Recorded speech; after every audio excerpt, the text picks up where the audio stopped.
খুলনা শহর এক সময়ের প্রাণচঞ্চল শহর, আজ শুধু নীরবতা আর শূন্যতা। জীবজন্তু আর পশু পাখি দখল করে নিয়েছে রেল স্টেশনকে। ধুলা পড়া স্টেশন আর জং ধরা ট্রেন, এসবই যেন সময়ের সাক্ষী।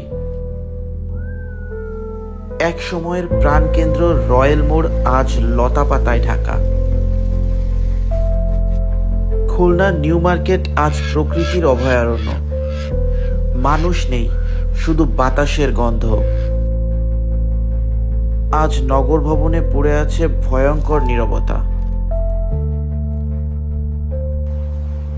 সাত রাস্তায় মানুষের কোলাহল মুছে গেছে, ফিরে এসেছে বন্যতা। আজ খুলনা শহর নেই, মানুষ নেই, কেবল প্রকৃতি ফিরে পেয়েছে তার হারানো অধিকার। খুলনা বিশ্ববিদ্যালয়কে দখল করে নিয়েছে হাতির পাল। এটা অবশ্যই প্রকৃতির প্রতিশোধ। পুরনো দালানগুলো ভেঙে পড়েছে, ভাঙা জানালা দিয়ে শুধু উকি দেয় বাতাস আর শূন্যতা। সোনাডাঙ্গার বাস স্ট্যান্ড, মরিচা ধরা বাসগুলো পড়ে আছে কঙ্কালের মতো। প্রকৃতিকে অবহেলার প্রতিশোধ কি এটাই? এই পৃথিবী আমাদের নয়, আমরা শুধুমাত্র এই পৃথিবীর অতিথি।